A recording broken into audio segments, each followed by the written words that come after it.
Excellent. First of all, can people hear me all right?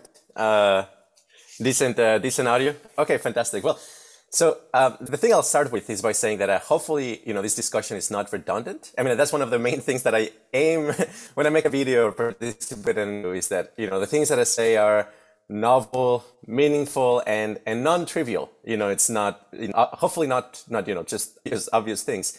And I do have like arguments and perspectives prepared.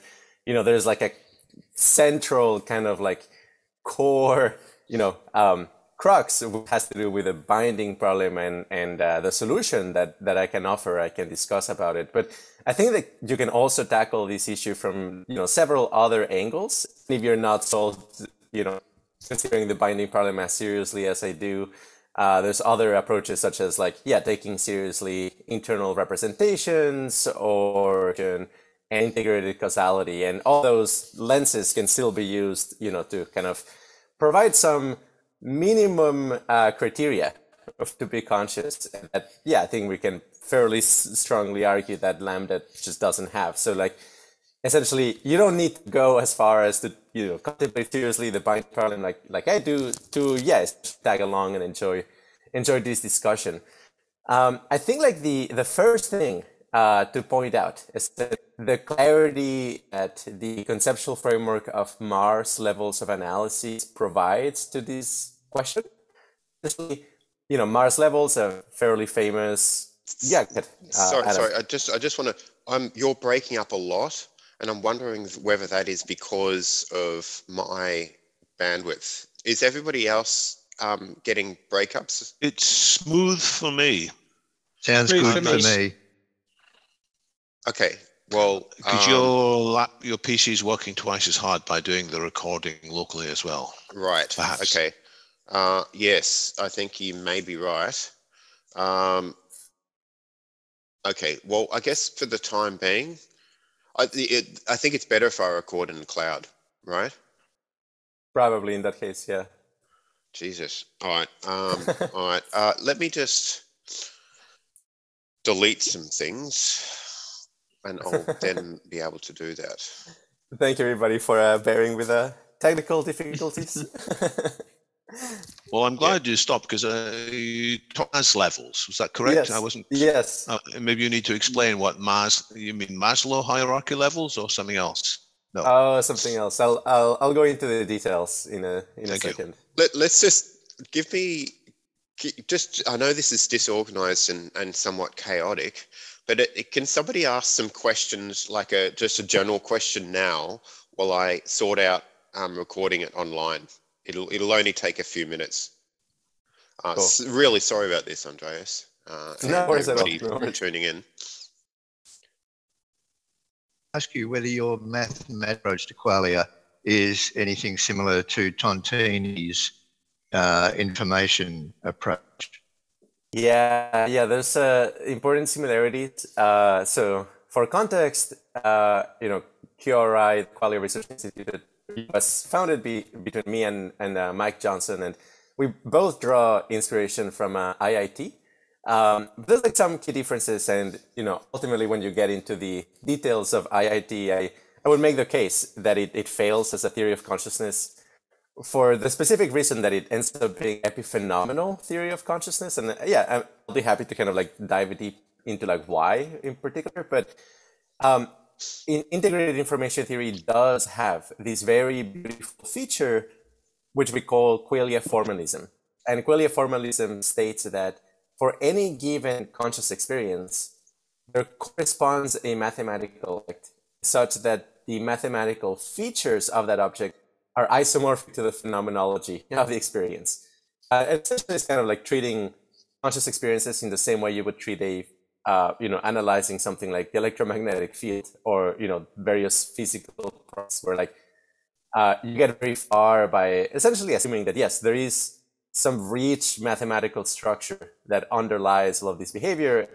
In the case of electromagnetism, it was possible to compress all of this wide diversity into just 4 equations. So that's a huge success. You could think of that physical formalism. We're trying to do this for consciousness, essentially.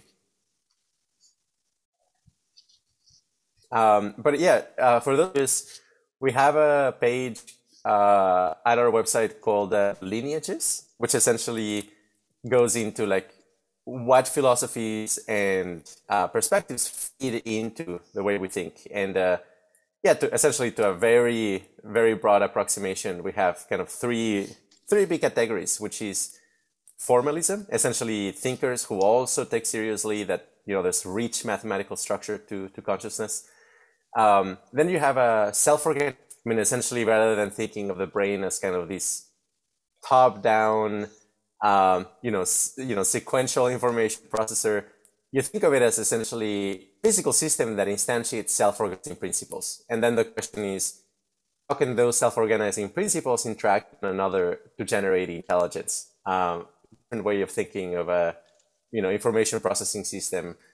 And then finally, we have a phenomenology lineages, where essentially we take seriously, not only Buddhism and, the phenomenology of people who meditate a lot, but also, essentially people like Alexander Shulgin and even, very crazy people like Lily. Like we take seriously the reports and try to essentially make sense out of them. Normally, though, they lived at a time where it was kind of like pre-paradigmatic about how to write, actually scientifically useful psychedelic tree reports. So in the end, I think like the bulk of the knowledge will come from like, essentially like more expert phenomenologists going into this place, as opposed to, lone voyagers as it used to be the case. I guess, speaking of which, it's kind of a sad day for the psychedelic community today that received the news that Anne Shulgin passed away. So that's pretty sad. But she was over 90 years old, and given the number of MDMA sessions and DOM sessions she had, actually sounds like was a good long life. So.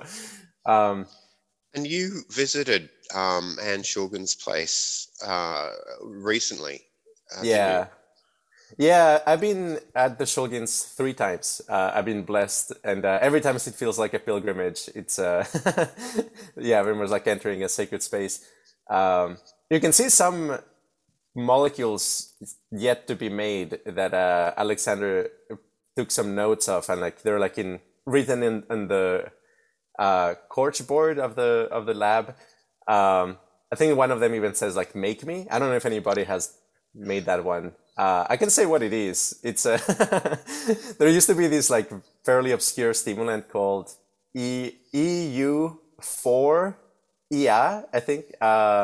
It's like these like exotic like variant of like phenmetrazine or methamphetamine. I think it has like an extra like cycle in the tail. It's a weird stimulant, but essentially, you follow the formula that like, okay, you take one of these like stimulant backbones and then you add like other functional groups and it makes them psychedelic.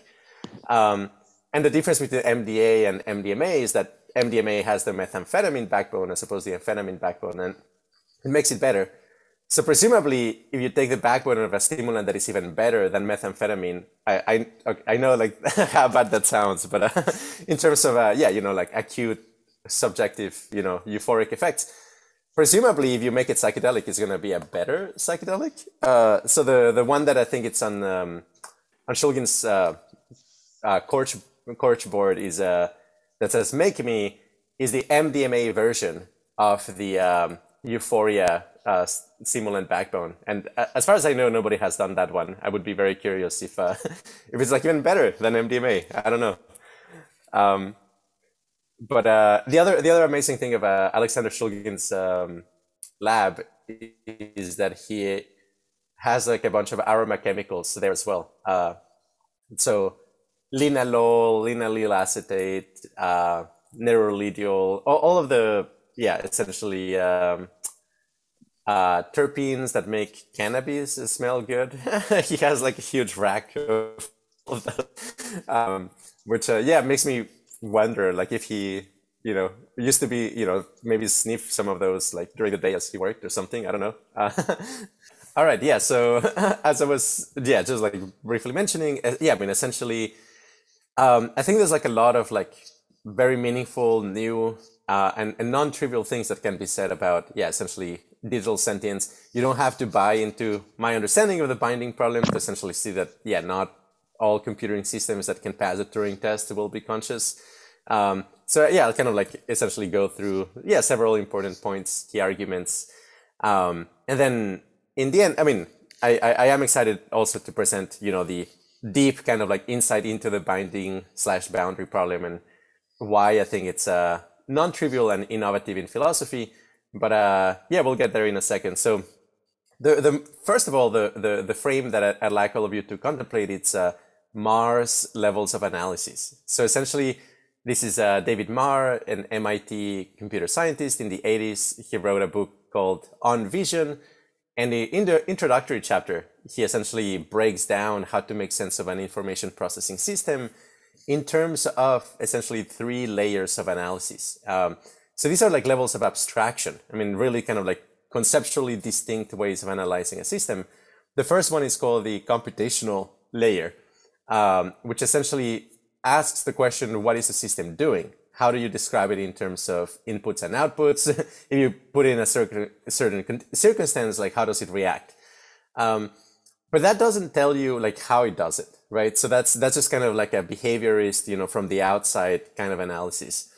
Then you have the algorithmic level of analysis, which is, okay, you dig into the system and you look at what is the kind of internal representations? What are the, you know, information flows, and in particular, what kind of algorithms is the system instantiating? And then finally, you have what's called the implementation level, which is, you know, at the base level, you know, what is the movement of atoms in the system? How are the atoms put together so that, you know, the system is actually instantiating those algorithms?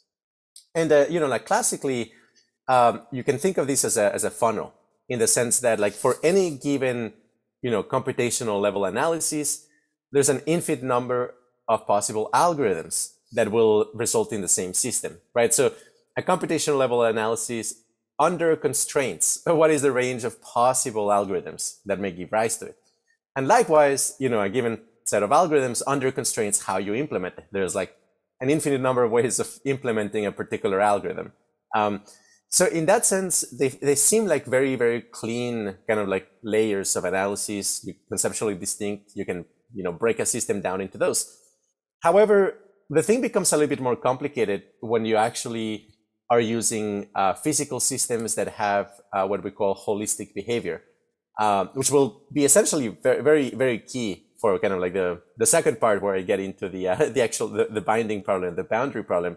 But just as a kind of a foretaste here, or a foreshadowing, essentially, if you have a quantum computer, all of a sudden the distinction between the algorithmic and the implementation layer actually is not that it breaks down, but they become interrelated in a new way.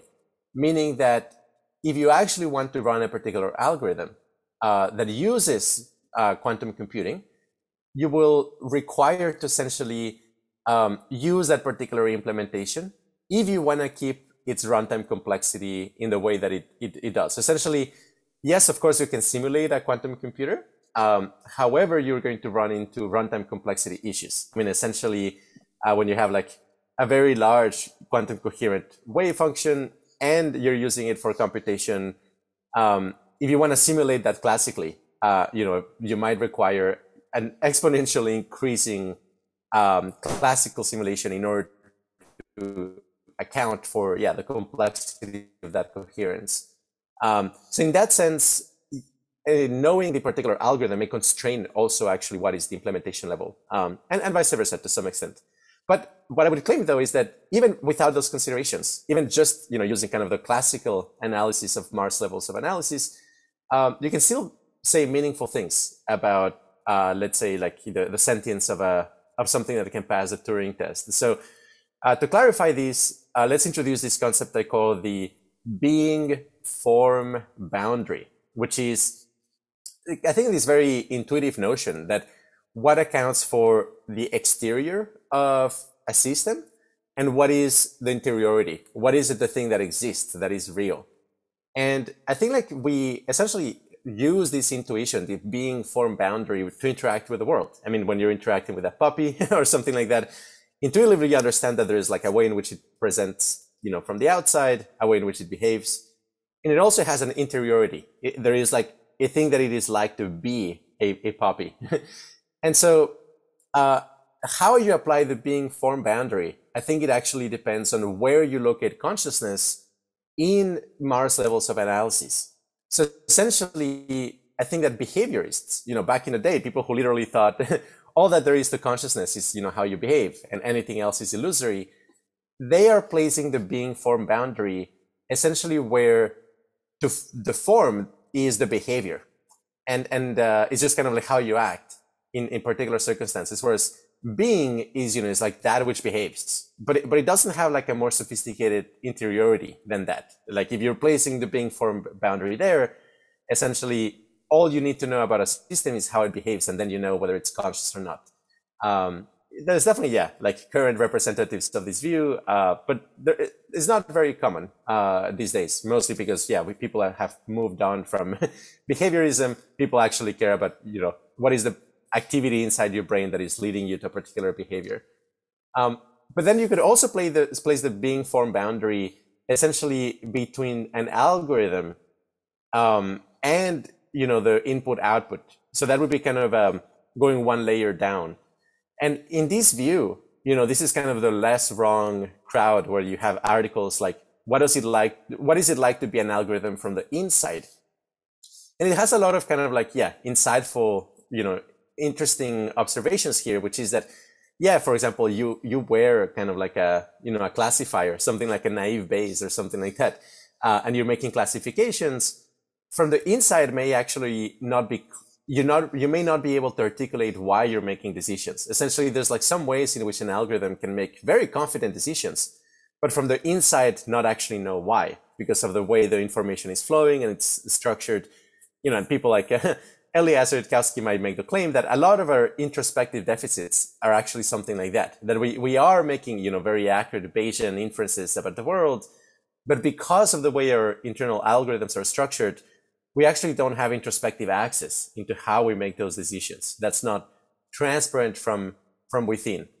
And so in this view, essentially what you are, like your core true identity, is what algorithms are essentially being run. What is the algorithmic makeup of your brain? And yes, I mean, in this view, if you were to essentially figure that out and, make a simulation in a computer brain, digital computer, as long as it actually has the same algorithms, you'll be fine. It's going to be a mind upload. It's all going to be okay. You'll continue to be conscious. And then finally, you have people who place the being form boundary between the algorithm and the implementation. And that's where I would reside. I mean, essentially, I would make I would hope the very strong case that being actually happens at the implementation level. It's, what are the quantum fields? What are the electromagnetic fields? The fields of physics, what are they doing? That is the thing that you are, the particular physical configuration bounded by your nervous system. But then, your form, what you look like is actually the algorithms that you implement.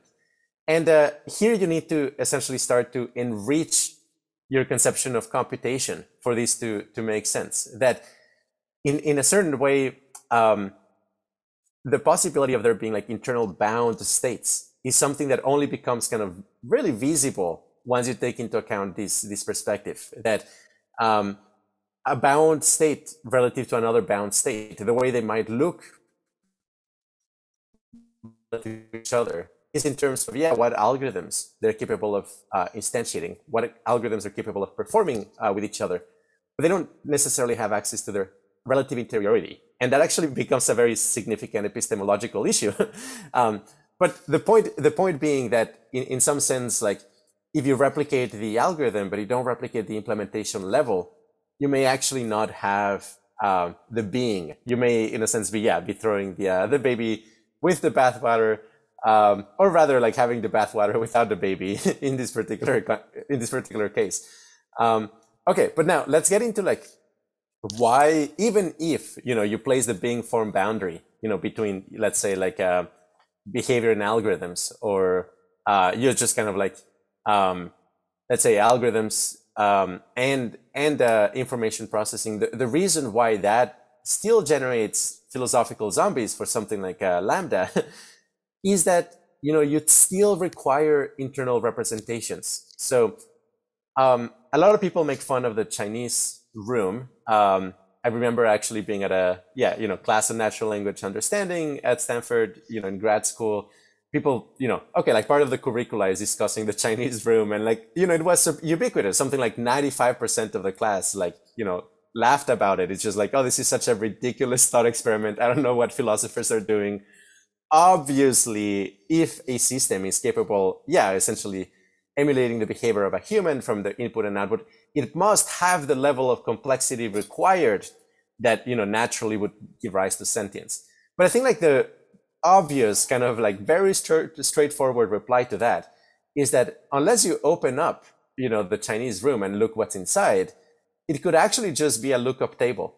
And okay, this sounds ridiculous to a lot of people. It's well, obviously a lookup table would have to be so large that you can't possibly implement, a Chinese room that passes the Turing test with a lookup table.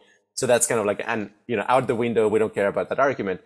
But well, if we insist on that line of argument, we can always actually make it probabilistic. It's something like, okay, this is a lookup table that, works, maybe 50% of the time. But there is a sequence of, it just uses the most common queries.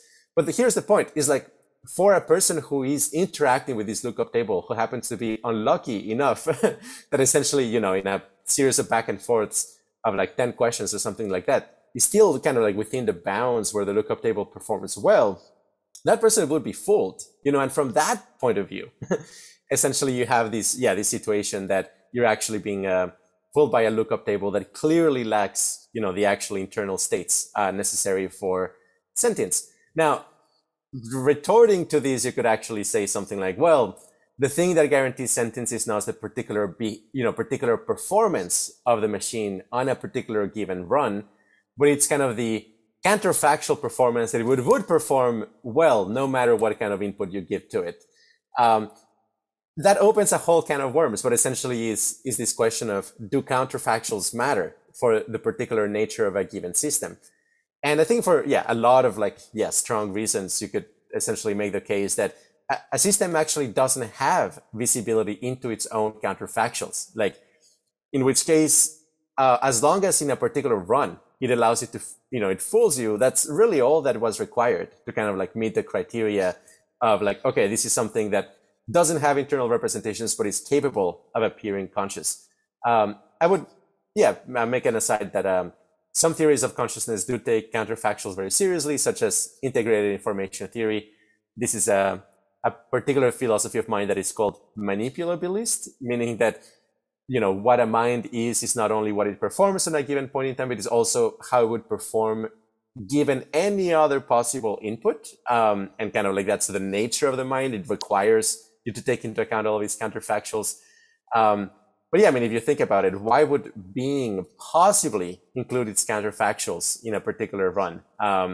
It kind of requires these magical, exploration of all possibilities and integrating them back into the nature of your own being. And anyway, it just opens a can of worms that I think is very unlikely. It's much better if we don't take counterfactuals as kind of part of the nature of a particular information processing system, in which case, yes, okay, that we get to this point where lookup tables would actually allow you to fool you, would actually fool you. And if you look at the sort of, essentially kind of a high level architecture of something like these large language models, to a large extent, we're talking about things that have kind of a lookup table like quality, these very high dimensional embeddings are in some sense compressions of lookup tables at a very, very high level and in a multi-scale way.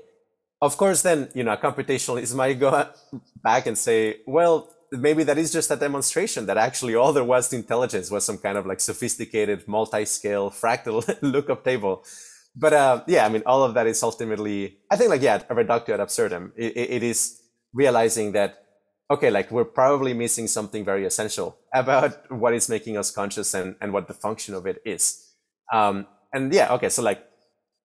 with all of that, let's get to the kind of, what I think is the more kind of silver bullet argument for why LaMDA isn't conscious, which is it doesn't solve the binding problem. And yeah, I mean, for those who don't know this, I'm sure some people might be sick of me describing it over and over. But yeah, I mean, essentially the binding problem is, how is it possible for 100 billion neurons, spatially distributed in your brain and whose activity is temporally distributed over hundreds of milliseconds, essentially come together to form a unified moment of experience? And yeah, this is insoluble, as stated, especially if you start out with an ontology that essentially, is just atoms and forces. How could that possibly generate kind of a unified, bounded experience?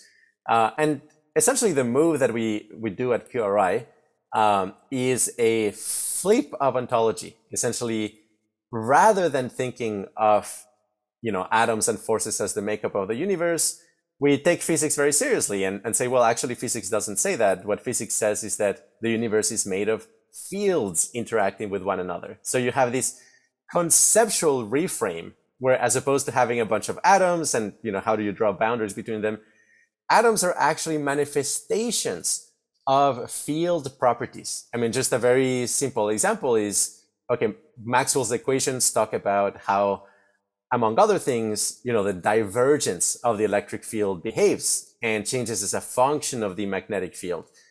Well, the interesting thing is that essentially the points of positive or negative divergence in the field would correspond to charged particles. So there's in this conceptual reframe, essentially an electron is not so much a particle as such, it's more kind of a field property.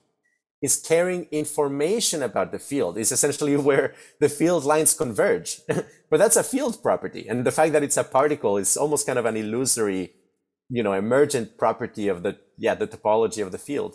So in this kind of, reframe of ontology, you have that, okay, there's this gigantic field. And if we take something like panpsychism seriously, which, I do, that's a whole conversation, but maybe the most outrageous claim here is, that we essentially are this gigantic field of consciousness. I know it sounds pretty weird, but if you take that seriously, then the question becomes not how can, 100 billion neurons come together to form a unified experience, but how can this universal field break down into, the gazillion number of perspectives that are experienced by sentient beings? And the answer that we have at QRI is essentially a topological segmentation. And, this is a feature of physics. It's called the cohomology of the electromagnetic field, very active area of research. And there's like a lot of behavior in physics that really doesn't make a lot of sense unless you take into account the way in which things such as the electromagnetic field essentially creates topological pockets that essentially generate an objective, frame invariant, causally significant and computationally relevant boundary around regions of the field. And let me just articulate like why this is I think like a promising view. So first of all, you create this objective boundary, which is like something a computationalist would never dream of, like actually having something like as objective and frame invariant. Any boundary that arises in a computational theory of mind tends to be very arbitrary, very theory laden, and things such as like, well, these particular bundle of atoms kind of correspond to a fuzzy boundary because they have some kind of integrated causality or something like that. It's all very fuzzy. In the the topological segmentation is like absolutely clear and crisp. It's like, this is the boundary. You can measure it. It has this consequences. But the reason why this would actually show up in biology is that the moment you get boundaries, essentially you have what we call holistic behavior. So just as essentially a balloon, if you take it from both ends and you twist it and you get a pinch point, that boundary is not just cosmetic. It's not, hey, like it looks it looks like it's essentially kind of generate these two like balloons, but maybe that's kind of a cosmetic thing. No, the boundary is actually very, very significant from the point of view of what kind of information processing the system can do. Because the moment you create one of these topological boundaries and you turn it into, in mathematics would be called a CW complex, essentially various topologies connected through other topologies of different dimensionality. Whenever you get something like that, those boundaries behave as reflectors of energy. So essentially, when you have one of these pockets, the energy within it will reflect off of the boundaries. And as a consequence, you naturally get the normal modes or the resonant modes of what's inside the pocket. And as we know from in general, physical, musical instruments, the sound of a musical instrument is a function of the entire shape of the instrument.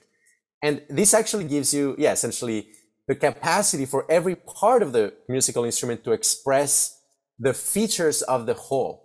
So, this is kind of like formalizing this very hippie notion of a holism, that you have, some kind of like genuine, physically significant downward causation. It's not strong downward causation. You don't require new laws of physics to be introduced, but because of the entrapment of energy within the pocket, the whole thing behaves as a unit. And it's this individual behavior that I think is actually what was recruited by natural selection for, things that increase our inclusive fitness. And I mean, to enrich these to some extent, these, kind of holistic behavior, the resonant modes of a topological pocket is, something that you can experimentally verify on all sorts of altered states of consciousness, whether it's DMT or DXM.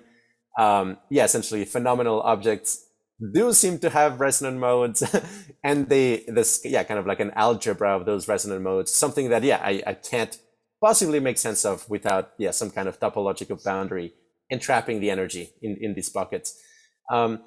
So all of these, essentially, I think gives rise to a conceptually satisfying explanation, which is that there is a non-trivial interaction between the algorithmic and the implementation level here, essentially being that topological pockets can have, computational benefits.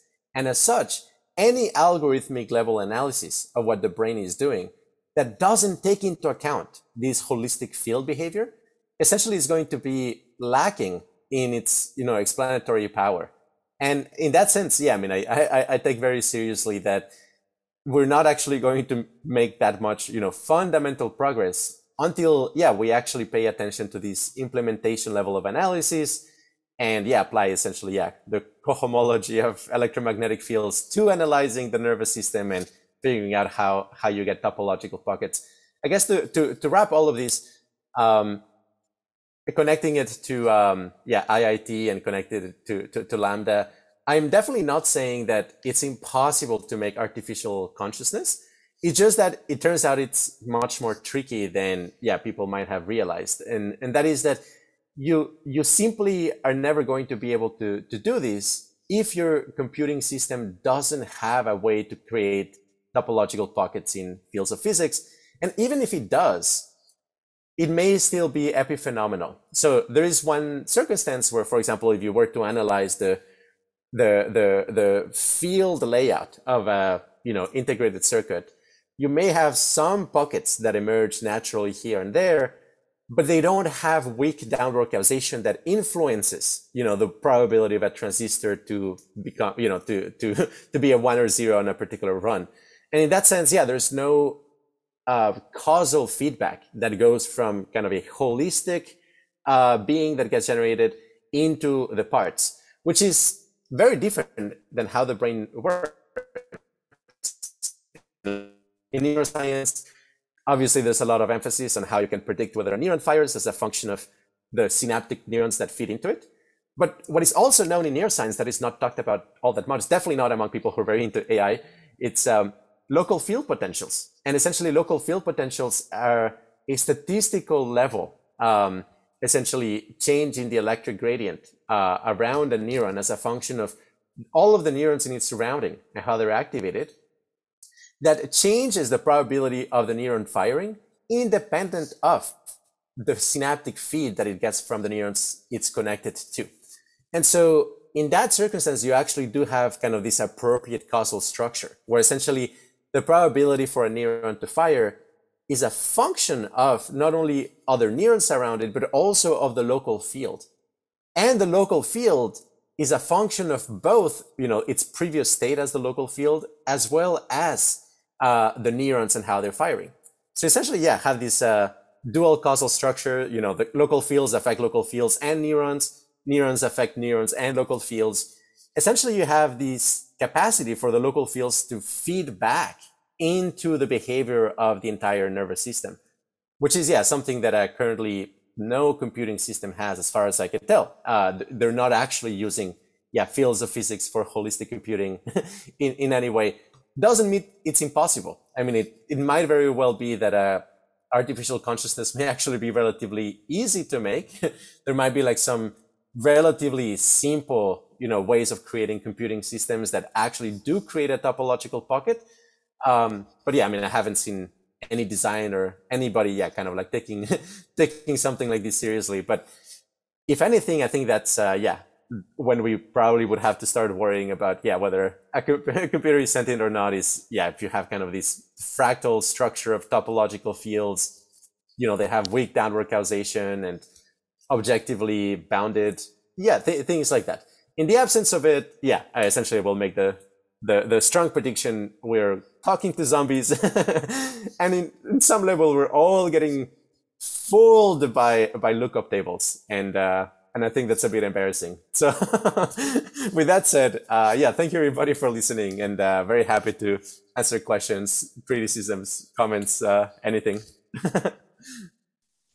Oh, thanks very much. That's really interesting. A lot to think about there with the topological pockets with weak downward causation that can sort of, feed back into sort of more of a holistic, be able to access the whole of all the different neurons. I kind of lost you when you started talking about topological pockets. Would you say that they relate to neurons in the brain or clusters of neurons in the brain? Or each individual neuron is like its own computational unit? Right. No, I would suspect that there is, at the macroscopic level, looking at the circuitry, when you look at, the thalamus, the cortex, the limbic system, the cerebellum, that entire system, that as a whole. It's essentially working as a circuit that in this theory would be creating a topological pinch on the electromagnetic field.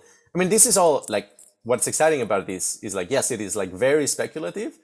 It sounds very unlikely. Nobody has reported this, but it's like, I think so conceptually satisfying and philosophically, philosophically coherent that I think is worth investigating. And it is like fully testable and approachable from an empirical point of view, without having to go into, femtosecond quantum decoherence or anything like that.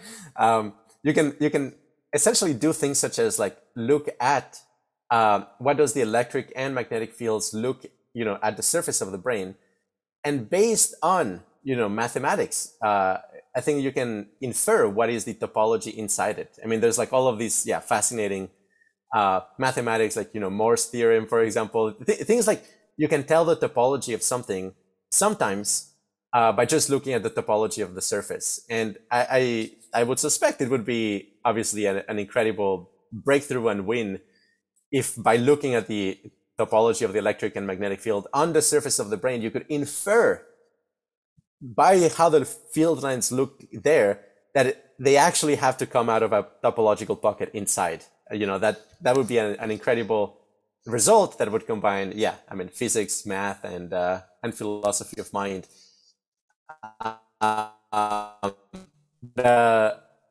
Essentially, there would be one big microscopic topological pocket that provides the global boundary, and then within it, you have a lot of what we call like local boundaries. And the difference is, if you have a balloon, a global boundary is kind of like twisting it from both ends until you get a pinch point.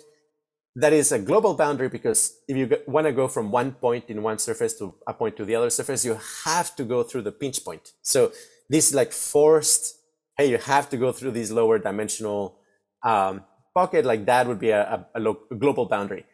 A local boundary would be more like if you take the balloon and then you press it from both ends until your fingers touch, because then you have the option of going through that boundary, but you're not forced to.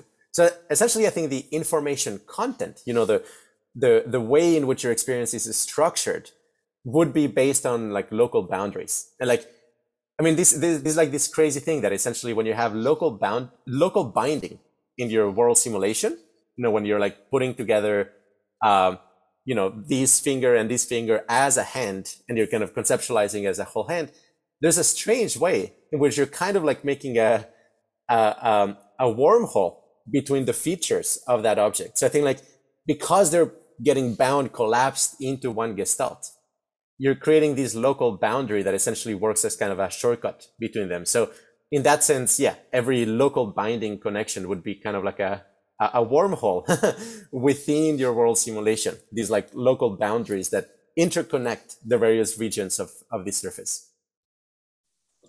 Fascinating. Look, as far as I understand, there hasn't been any experiments directly showing your intuitions on this subject here. But is there any experiments that have shown something sort of neighboring? Is there any experiments that haven't been generated to directly prove your particular philosophy of consciousness, but have proven something else that's neighboring and that complements your philosophy of consciousness? That you can talk about? Because I mean, like the proof's in the pudding, right? It would be awesome if we could prove it, but maybe we just don't have the instruments or the will at the moment to be able to do that. So, but yes, I guess my question stands. Is there any other experimental evidence that sort of proves something that's neighboring to these ideas that might be able to support them? I think so. Depends on how neighboring.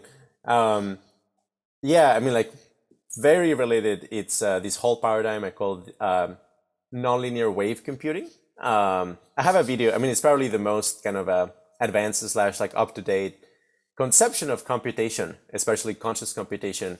If anybody is like curious about these topics, I recommend watching it. It's on my YouTube channel. It's called nonlinear wave computing. And essentially, yeah, like that is kind of like exploring the computational properties of local binding. And I do think like, yeah, basically both a mixture of, computational breakthroughs in algorithms as well as neurophysiology, essentially really point in the direction that there is something here. So just give you a bit of an introduction here. Essentially, there's two kinds of waves. I mean, there's many kinds of waves, but like one way of breaking them down is into like linear and nonlinear waves. Essentially, linear waves go through each other.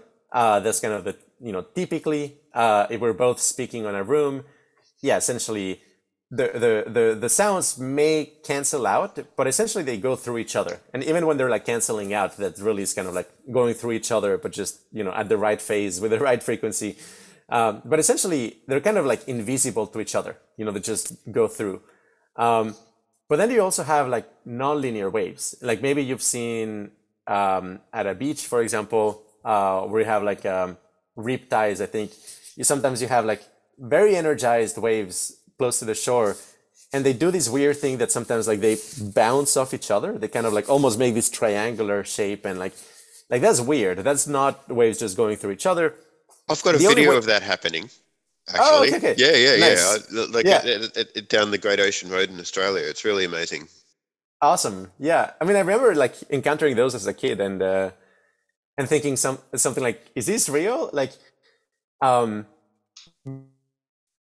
gives you excitement of like, oh gosh, like waves can be in like more way, like it's in weird ways, right? Like not just they go through each other like in a boring way. And yeah, you just don't encounter that very often, but it's actually ubiquitous. Typically for this to happen in physical systems, you need to reach a threshold of energy that essentially it takes you from the linear regime to the nonlinear regime. In optics, this is very common.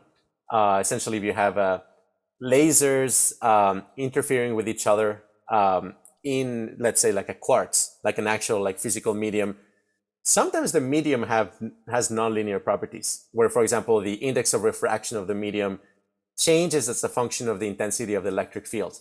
And so like essentially how bright the lasers are will actually change whether the laser just goes through or whether it, self-focuses or converges or flips in one direction or reflects off of it. So very weird things. Like you wouldn't usually expect that how bright the laser is will modify its behavior. But in nonlinear optics, that's very common. Well, okay, so like essentially I'm claiming that the nervous system, the computational power of it ultimately comes from it being essentially a nonlinear computing, a nonlinear optical computer, where essentially usually we just live at the threshold between linear and nonlinear, so that things that essentially cause an impression, to cause an impression essentially is to reach that nonlinear regime.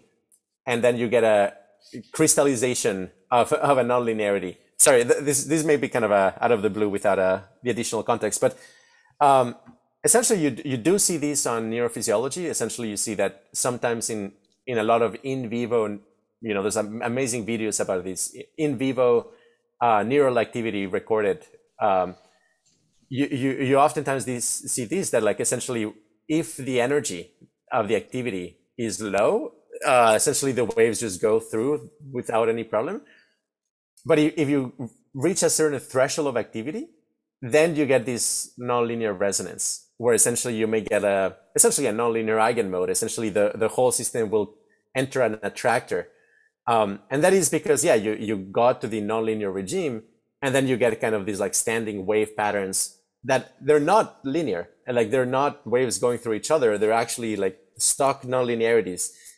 And one, I guess, esoteric interpretation here is that actually like what the Buddhists talk about when it comes to like the karma of your nervous system, they would potentially be like stock nonlinearities. I mean, this would be a very, very straightforward, physical thing that is going on in your nervous system. And then when you're experiencing like the path of insight, purifying your karmic imprint, the reason why the world actually like shakes off and everything in your experience shakes off until it dissolves is because you're shaking off the stock nonlinearities. And then you get a clean slate, and to be enlightened is to actually be completely in the linear regime. Okay, very, very weird stuff. But then on the computational Try and make front, this a bit less weird then. Let me ask you, you talked about the brain has got neurons, and the neurons are interacting, and there's also an electromagnetic field. Yes. Which of course, brains operate by positive ions like sodium and potassium spreading down axons and dendrites. So there's an electric field there anywhere. But you're saying there's another electromagnetic field. And are you saying that this causes the neurons sometimes to behave in ways differently from if there was no such electromagnetic field there? Yeah. Is that what you're saying? Is the same electromagnetic field. What I'm saying is that it's just the same electromagnetic. So there isn't another one beyond what's generated by the sodium and potassium ions.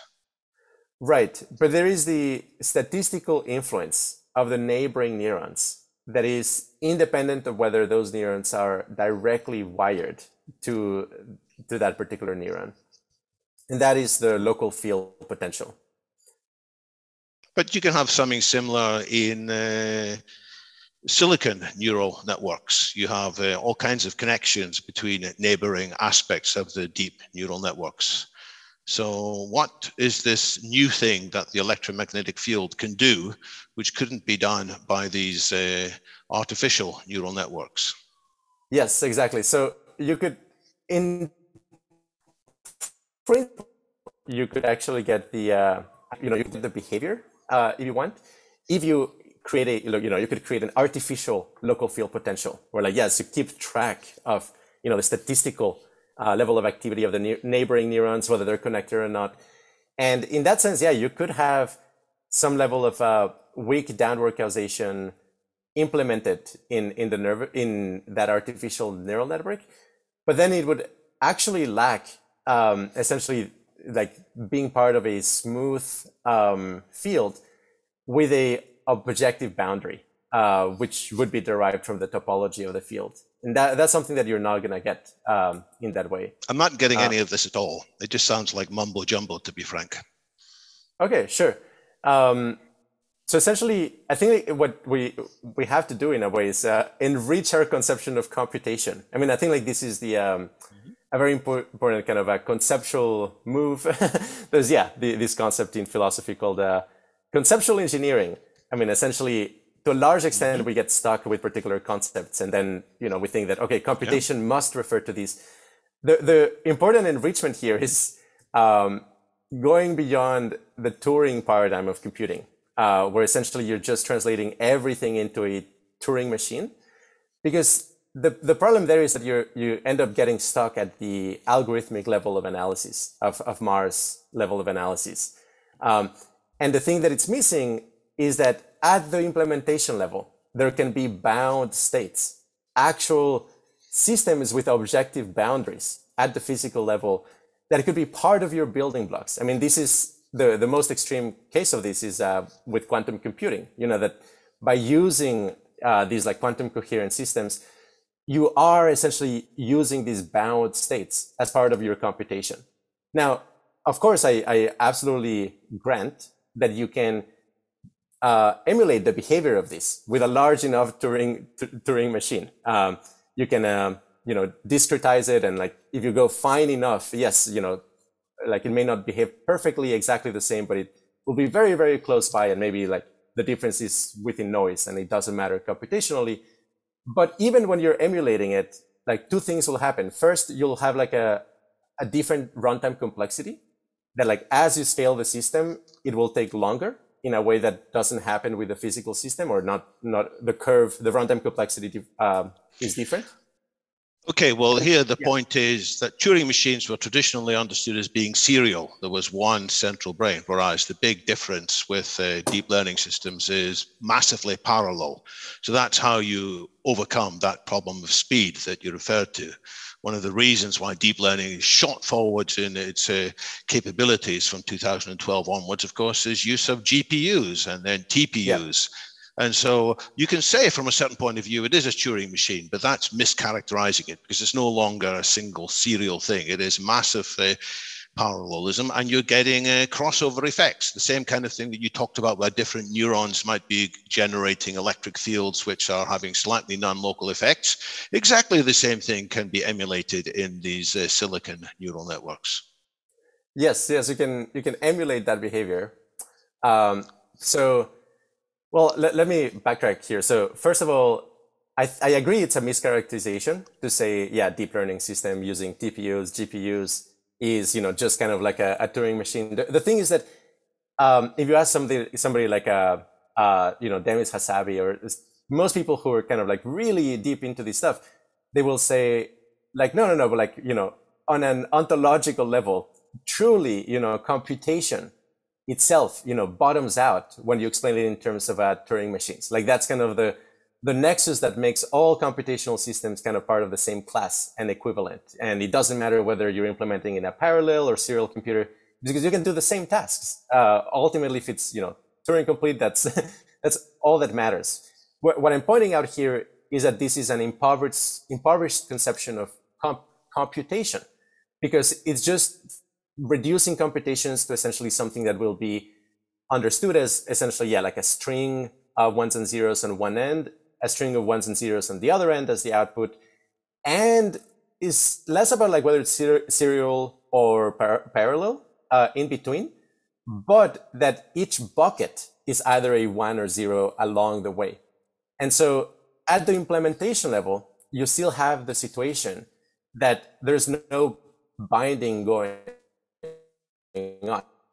Only have these buckets with ones and zeros. I mean, in the case of Turing machine would be each of the cells in the Turing tape. Like it's either 1 or 0. Sure, you can increase the number if you want, but there's this discreteness to it that doesn't allow for binding to happen, and definitely not any binding that has any actual causal effect.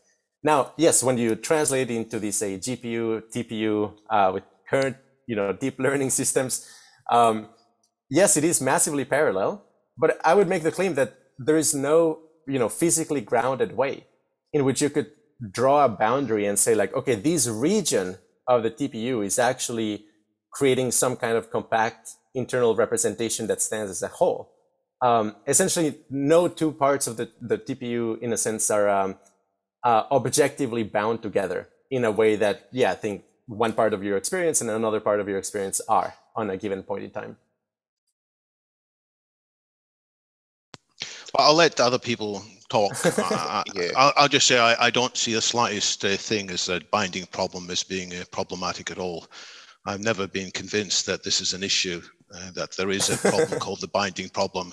I think it's the brain has different sensory things happening, and then it tells itself, oh, they were simultaneous, but they weren't actually simultaneous. This is part of the fact that we don't have direct access to our qualia. Qualia are somehow constructed out of lower senses by the brain. And this is something that Anil Seth, for example, talks about very compellingly, in my view, in his recent book, Being You, A New Science of Consciousness. So I'm not persuaded by any talk about the binding problem that there's an issue there. But I've spoken enough, and I'm sure there's plenty of other people who would like to chip into this conversation now. Yeah, no. I welcome your skepticism. It's always important. And I think, yeah, I think it's something like that. It's like, do we have any internal coherent, referent for what we even mean by the binding problem? And yeah, I mean, I would I would claim that I'm actually talking about something that makes a lot of sense. But yeah, getting it across is non-trivial. I know David often asks me, like, if I have come up a new way to explain the binding problem that will actually, yeah, essentially ring a bell in other people. But yeah, it's a tough challenge. I mean, here's like another important perspective is like, how could anything mean anything at all if there was like at no point, more than one bit of information simultaneously expressed in an internal representation. So, I mean, this idea that, okay, the brain is telling you that, yes, these two things happened at once. I completely understand, like our ability to judge whether physical events happen simultaneously or not is very screwed, and like we have all kinds of like fascinating temporal distortions and illusions, illusions of simultaneity, all of that. Yeah, absolutely. It's absolutely the case. But then, for example, the internal percept of a hand to mean anything, it needs to combine texture and color and position and configuration. And maybe you're not experiencing all of them simultaneously, but at least you need to experience some of those features simultaneously for the hand to mean anything at all. I don't know if that makes sense. Like some amount of binding is necessary, even if there's less binding than it seems like. So it seems that there's a tension between the idea of binding everything so that lots of things can be simultaneously processed rather than interleaving a whole heap of percepts together. Other than trying to compute consciousness, is there any research into this for other purposes, like, just developing more efficient processing to solve computational struggles in other areas? I mean, the straightforward answer is things like quantum computing, I would say, or topological computing. There's definitely Are they actually solving the problems that you'd like to see solved for computing qualia? I don't know. I don't think we're at that point yet. Yeah, I mean, I will also make the point that even if we create artificially conscious entities that you can do have this logical boundary and holistic layer, very powerful computing systems, most likely we're going to be using it for very raw computational benefits as opposed to creating a chatbot or something like that. And actually, even if we use those systems to implement a chatbot, I suspect in most cases they're going to be used as kind of like an implementation detail along the way in the pipeline of creating a chatbot, such that like even then when you're talking to the chatbot, the actual consciousness that is being used to implement it like has nothing to do, semantically speaking, with the content that the chatbot is reporting. Like you can still essentially be implementing an algorithm with a conscious machine, but still the output, being semantically very far from what it's like to be that conscious machine. And, maybe the conscious part is actually being used to factorize prime numbers or factorize numbers to see if they're prime.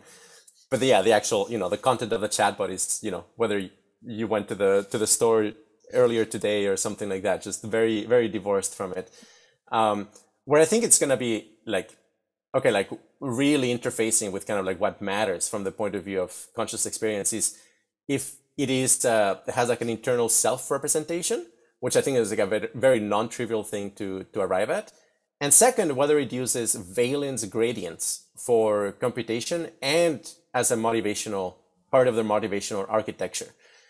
To some extent, I think this is not that far off in that kind of computing system, for the simple reason that like it seems that valence is computationally relevant across the animal kingdom. So, it's very likely that valence has like this core kind of like computational properties. For example, like multi-scale dissonance reduction would be my guess, that it's kind of, if you have like a way of, reducing dissonance across all scales at once, that could have like all sorts of, computational benefits. And so inadvertently, maybe a quantum annealing computer we might create in the future may actually be recruiting valence gradients or something like that. But again, I think it's not straightforward.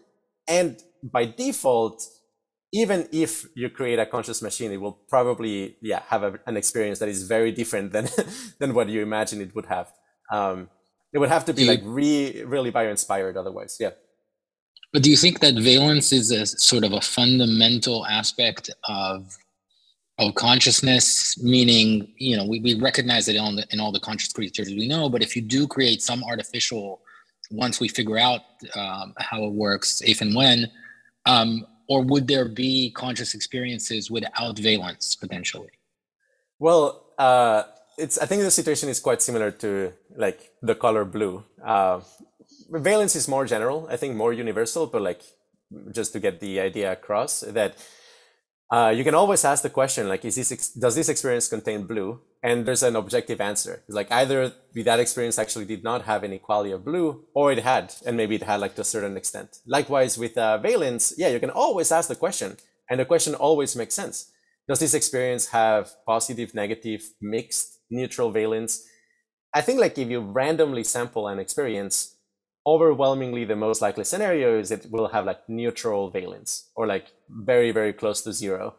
But I think if you sample from, computationally significant experiences that could be recruited for, information processing that is relevant to humans, then a much larger percentage of them will have valence. But I don't think all of them. I think you could probably have a lot of color computing or a lot of, like heat computing, other properties of experience that, work as kind of the gradient that you're optimizing for. But just because, valence seems to be preserved across the animal kingdom, even like weird implementation details, right? Like the opioid system, like flatworms, like heroin, right? Like that's kind of like weirdly suspicious, convergent and universal. That like, okay, probably that's tapping into like some really fundamental, computational property.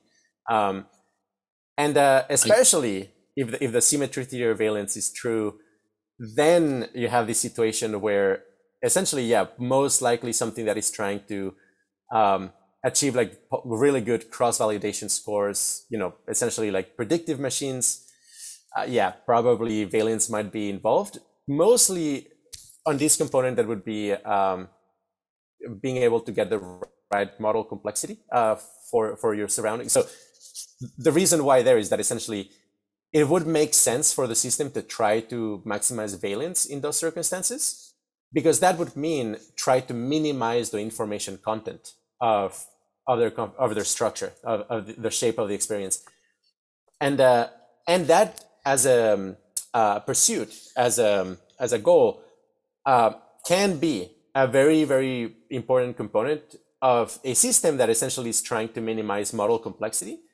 And I think most intelligent systems are kind of trying to do that. It's like, how do I create the simplest model possible that still has, the accuracy that I want? And in that sense, yeah, probably the systems that are not going crazy, that have a mind and are hooked up to the environment, that use consciousness, probably would be maybe convergent for them to use valence. Yeah. Yeah, I guess I'm wondering if there are any aspects or attributes of consciousness that are more baked in, or is it all consciousness plus content? Meaning, like, if you don't feed that content into the system, that's not part of the experience, or whether some of the sort of seemingly meta aspects of experience is not necessarily just more content, but rather somehow more fundamental, or is an attribute. Like, I'm thinking about long-term meditators who seem to claim that they can stay aware during deep sleep, and the experience itself seems as empty as one can have. And yet there's still content. They still remember that they've had the experience, even if there's nothing in it, or maybe that it was positive. I don't know for sure, but it just makes me wonder about that. Yeah, and no, I mean, one I think like a fairly defensible view here is that yeah, I mean, essentially what the Jains say it's true, which is that consciousness is inherently blissful. Like, by its very nature, consciousness is intrinsically, unfathomably beautiful. But okay, in the Jain cosmology, the reason we are not there is that there's karma particles stuck in our soul, and then you have to get rid of those karma particles, and then eventually, yeah, you achieve the natural blissful state of consciousness. I think, like, in some sense, the symmetry theory valence would say kind of something similar, not with a solo ontology. I mean, obviously, we're very far from from thinking about it that way, but more in the sense of, by its very nature, unperturbed consciousness, it would just be kind of this pure being, this blissful, nothing is happening, but everything is perfect type of state. So, like, very positive valence. And yeah, that's what meditators are accessing. That's what happens when you take enough 5-MeO DMT. It just, yeah, close to pure consciousness, is very blissful by its very nature. And that essentially, yeah, the discomfort, the unpleasant components of consciousness are kind of essentially this buildup of symmetry breaking operations on top of what would be naturally a perfectly blissful state. Yeah, all of these obviously, yeah, makes a lot more sense. If you're just coming down from a 5-MeO DMT, then then this seems pretty convincing. Because yeah, I mean, if you just experience like what it's like to be this high dimensional, perfectly smooth field of consciousness, is like, yeah, that feels great for some strange reason. You can go even deeper and say that, like, in that kind of state of consciousness, it's not uncommon for people to report that every kind of pleasure that they've had seems like kind of like a downgrade, or like a low dimensional facet of that more pure high dimensional, perfectly smooth state. Like both chocolate or orgasm, or a hug or something like that, they're all kind of facets of this jewel. But actually, you could just be the entire jewel, and that's just like way better. And that's, yeah, maybe what Jainist enlightenment is like. No, but in that sense, yeah, I mean, valence would be extremely fundamental. Like, there is a non-trivial way in which valence is more fundamental than the color blue. Like that, yeah, because like just pure consciousness will have this super pure, strong valence regardless. Cool. I've got more of an intuition pump here. So if it was like found that consciousness in biological agents as we understand them today was computed merely using classical forms of computing, would you argue that our post-human descendants should uplift themselves to run their qualia on more exotic forms of computation? That may be quantum computing, or maybe even something more fundamental, should there be something? Would you argue for this? Wait, what is the premise? The premise is we discover that all biology let's just take a step back. If we discover that there's nothing, there's really no quantum computing going on to compute our qualia that we have, and then we all realize that, and then we start referring to ourselves as zombies or whatnot. Should we then try and push for a post-human agenda where we can move to substrates and forms of computation that are better for computing qualia, or that can do more, do less interleaving and more sort of bound computation. Yeah. Well, I'll make a couple comments here. I mean, first is this dichotomy between classical and non-classical computing. That I mean, the weird thing is like actually the proposal that I make, that consciousness actually comes from topological segmentation of the electromagnetic field. From a certain point of view, actually, that's just a purely classical perspective on consciousness, because I'm not involving quantum mechanics in it. But yeah, I mean, let's say like the premise is something like we rule out any field theoretic account of consciousness, and like understanding it at the level of abstraction of like atoms, interacting with each other. It's perfectly fine. Like it's conceptually crisp and empirically verifiable. In that perspective, I think you could still make the case that essentially by moving into a better, substrate of computing, you would actually still increase consciousness to a greater degree, simply because you're going to be doing classical computation at an accelerated pace, right? So I think in most circumstances, like if quantum mechanics turns out to just not matter for consciousness at all, a quantum computer could still be like conscious to a greater extent, maybe not in kind, but in quantity, right? Because you're just doing like many more operations per second, maybe, especially if you have like very large quantum circuits. Yeah, you could be like conscious to such an extent that, everything else becomes a rounding error relative to the consciousnesses of the future in that circumstance. And in that case, I would, urge caution. I mean, obviously, if you're a negative utilitarian like David, you would probably just say like, let's never build a quantum computer in that case. but no, if we can guarantee that, these systems are hyper blissful, then probably it would be the way to go. But otherwise, maybe not. Maybe let's not open that box. Okay, I think it could be useful. I believe David's spoken about quantum Darwinism before. If quantum computing for qualia or sentience is important, should Darwin's natural selection theory have stumbled upon it? Or do you believe that it's something, I believe that you believe that it should have. Is that correct? Yeah, and it doesn't, I mean, not necessarily, but you could still have like quantum Darwinism and still have like a classical theory of consciousness, simply based on like timescales and spatial scales and like what could actually exist on different, different spatial-temporal scales. So just the existence of quantum Darwinism, I think it's not really a strong argument for quantum consciousness. But it is an argument for kind of the unfathomable computational power of the quantum substrate. That there's probably a lot to be discovered there, that it's untapped.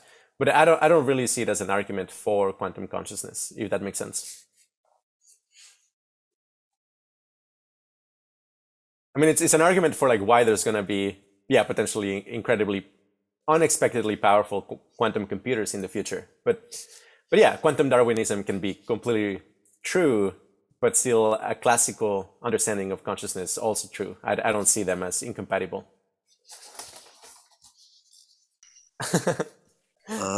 Okay, Andrés, do you believe that basically, if I understand you right, your position is basically that the boundary problem is such an important, like a conceptual constraint that basically, without even having like very, detailed empirical data, that seems very promising, like an area of exploration. But do you think that you can say something about the problem of recognizing sentience? For instance, I don't think LaMDA is sentience. I think we have a very clear like causal story and understand what is happening, and sort of like at least any sort of self-representational sentience is not just like there's appears not to be a need for anything like that in the explanation of what happened to Limain and so on. Although, of course, well, could be very strange, and we don't know for sure. But do you think that your model of or solution, the proposed or speculative solution to the boundary problem, provides like practical tests we could use, like instead of asking like, hey, are you sentient? Let's have a conversation. We could actually just like look at the physical system and see if the phenomenon is there. How close are we to anything like that at the moment? I mean, I'm an epistemological optimist, and in general, yeah. I mean, I think things are like easier. Well, not easier to figure out, but like things that we consider impossible are actually possible when it comes to like knowledge and figuring things out. In this case, I mean, I think because the line of argument of the boundary problem is so novel, talking to physicists, mathematicians, neuroscientists, they haven't actually thought about it this way. Essentially, I think, like it's probably a fairly open field, and it may very well be the case that, the argument I was presenting earlier, that like just looking at the topology of the surface of the brain might allow us to essentially infer that there has to be a topological pocket inside. For example, Euler's theorem comes to mind. Like you can infer things such as like, the dimensionality of a space by looking at how the edges and the nodes and the faces of a graph, how they add up together. You can tell, okay, is this a 2D space or is it a 3D space? I mean, I think like mathematical invariants like that, I suspect, I don't know, but by looking at the surface of the brain and just like how the field lines look like there, you can infer, there's got to be like a pocket of this dimensionality of this kind in the thalamus for all of these to be possibly wired up the way it is. In which case, I mean, applying that sort of approach to determining the sentience of a system would be extremely efficient and super reliable, right? You just like, do a topological analysis of the surface of, the brain of a rat or something like that. And you could tell, this must be conscious because of the topology of the field. In which case, we would be really close to kind of like just like this really, really determinant test. In the absence of that, there's like a video I put out, also a couple articles. It's called Are Others Conscious? It's in my YouTube channel. I believe in my blog, I talk about it as beyond Turing, essentially looking kind of other methods beyond the Turing test. And essentially, I think with mind melding, there is a way in which you can like tell for sure whether other entities are conscious independent of you. And it's not only about like connecting to their brain and becoming one for a little bit, which I think it's very strong evidence, but not a silver bullet, because in principle, the other system might not be conscious without you. So that there's kind of like that wrinkle that you need to sort out.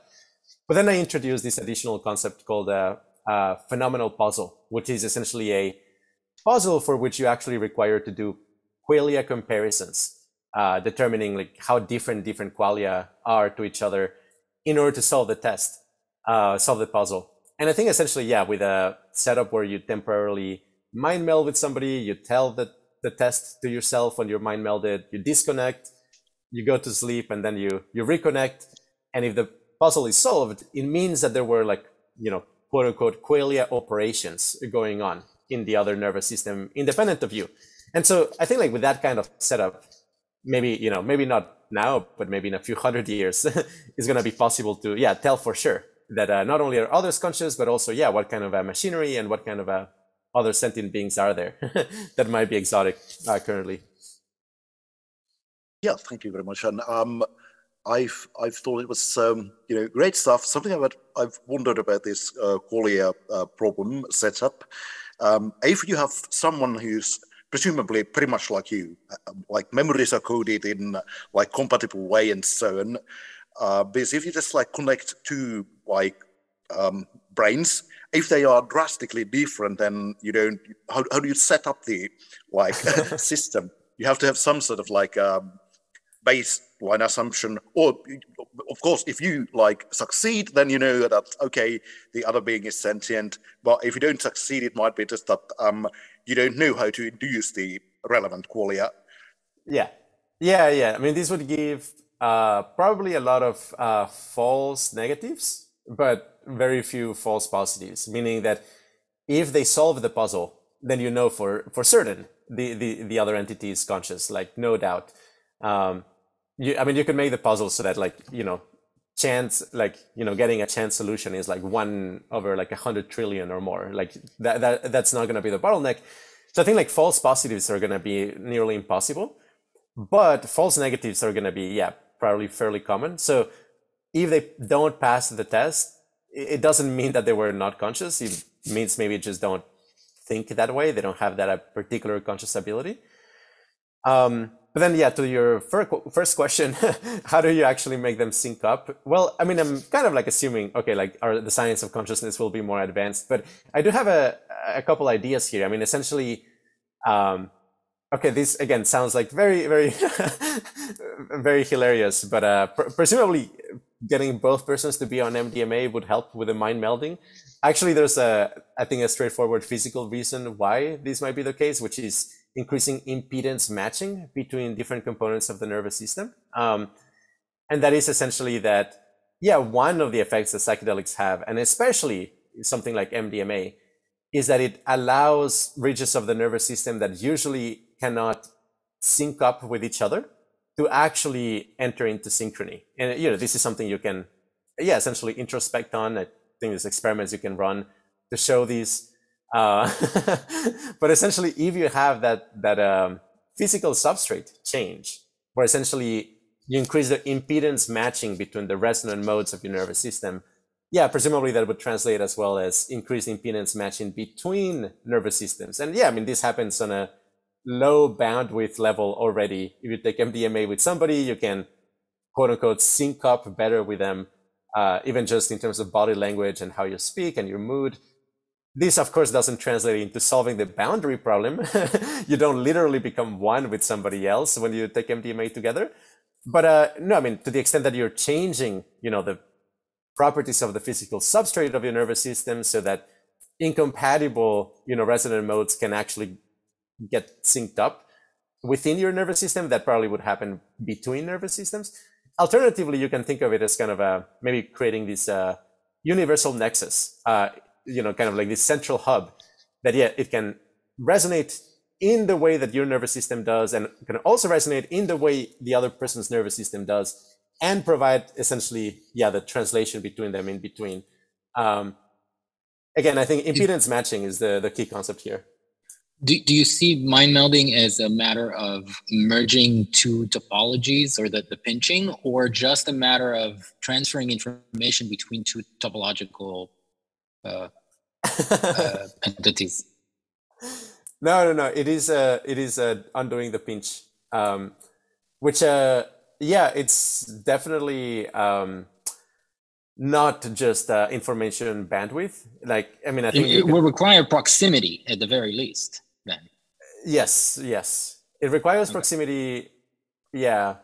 Although no, it does require proximity. I mean, similar to getting two musical instruments in tune with each other. Right. There's definitely some wrinkles here in that, like, the speed of light. I mean, light does move pretty fast.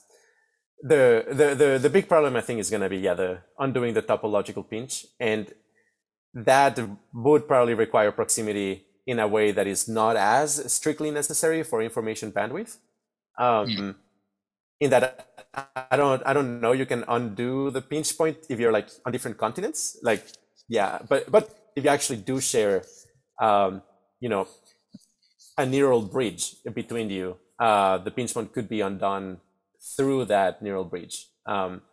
Which, I mean, again, this looks pretty weird in that, like, the topology of your pocket would essentially extend into the bridge itself. And then there would be some kind of like undoing of the pinch point there. And there would be a dramatic point where first you start actually sharing a surface with the other person. And then eventually from that surface, it actually undoes the pinch point. And there's this critical threshold where, like, all of a sudden you find yourself in both brains at once. I mean, the very, very speculative, and I don't think this is exactly true, but when you take something like LSD and you merge, you feel like you merge with a higher consciousness or something like that. I don't think you're actually undoing the pinch point, with your surrounding. I don't discard that possibility. I think it's very unlikely, but I do think you're undoing a local boundary where like you're distinguishing, for example, your internal representation of your normal self with your internal representation of your superego. And then, you can essentially merge with your superego, and that, might feel kind of becoming one with God. But all of that happens within your world simulation. I mean, that said, I would expect some kind of isomorphism in the way it feels to like undo an internal local boundary and undoing a global boundary. So I wouldn't be surprised if actually mind melding with somebody might feel a little bit like ego dissolution, psychedelic ego dissolution on some level.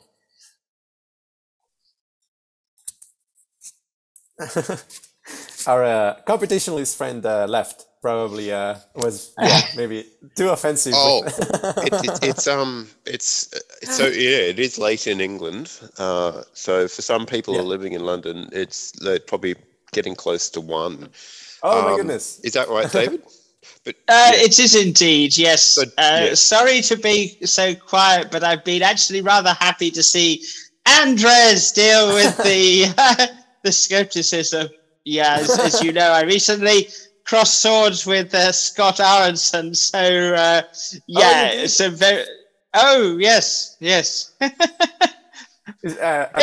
my version of... Yes, my version of crossing swords, which... no, some very, very smart people do and don't get the binding problem. And before launching into exotic explanations, one has to get people to grok the mystery. And if they don't grok the mystery, it's pretty hopeless. But I mean, just I don't know who may or may not be listening. When you mentioned mind melding, it's worth specifying that the conjoined Hogan sisters, to the best of our knowledge, unique. They share a thalamic bridge, and to some extent they're distinct individuals, but to some extent they can feel each other's feelings, think each other's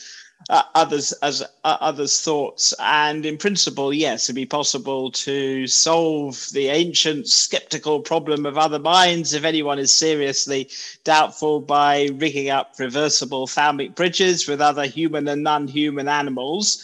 And just as relevantly, if you think mind uploading is possible, and that you can, run zillions of Einsteins on your classical Turing machine, well, you can set up a digital thalamic bridge, and well, it's possible I'll be confounded, but the upshot, I think, will demonstrably be a zombie. But before embarking on something like mind uploading, it will be more prudent to do little experiments such as replacing your V4 cortical neurons with silicon surrogates.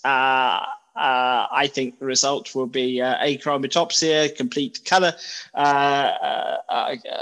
blindness. I'm not sure, Andrés. What do you think will be the result on your account of functionally replacing V4 cortical neurons that mediate color experience in humans?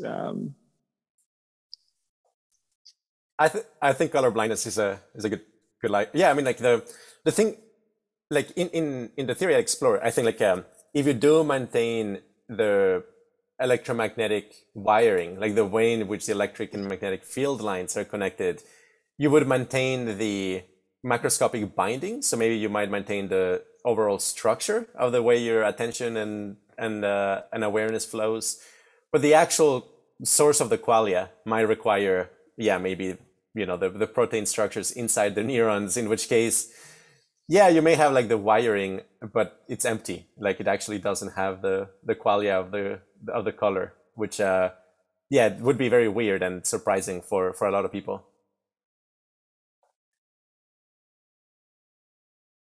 but I am hopeful of that at least some important components of the nervous system can be replaced by essentially, things that preserve the structure of the electromagnetic field, and that would potentially be functionally equivalent. But yeah, there's like parts of the nervous system I don't think you can replace that way, as you point out. I just wonder to what degree that when a portion of the brain seems to not work, or like you can't see, but the brain takes it over and uses it for other purposes, or when you connect like David Eagleman's sort of vest, or one of those that can't kind of create sort of a new sense, although I haven't heard him describe whether they feel like they can hear with it, or that it just translates to information in some other way. Whether just connecting something to the brain that does process information, the brain will just figure out what to make of it, even if it doesn't have the same topological sort of electromagnetic field boundary or something. But remains to be seen. No, exactly. I mean, my strong prediction there is that if you don't have the neurons with the right gene expression for that particular quail, you may not actually experience it.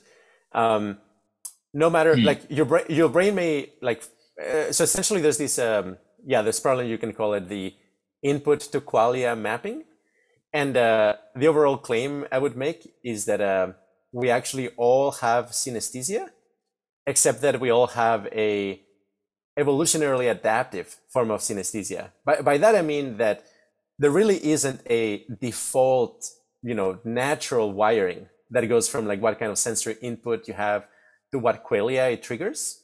In that, you can have people with synesthesia that when they open their eyes, they experience music in order to represent the colors that they see. And when they hear music, maybe they experience colors instead of sounds. And for some tasks, that might actually be like very adequate mapping. They might be able to produce music in a good functional way, but that is like very different than ours. And so in some sense, like there's no like default, there's no like, well, this is the correct mapping. It's more that some mappings are more evolutionarily advantageous than others.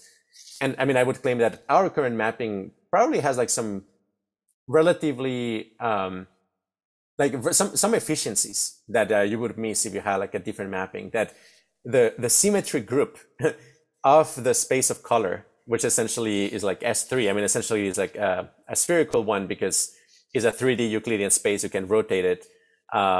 It has like this smooth geometry.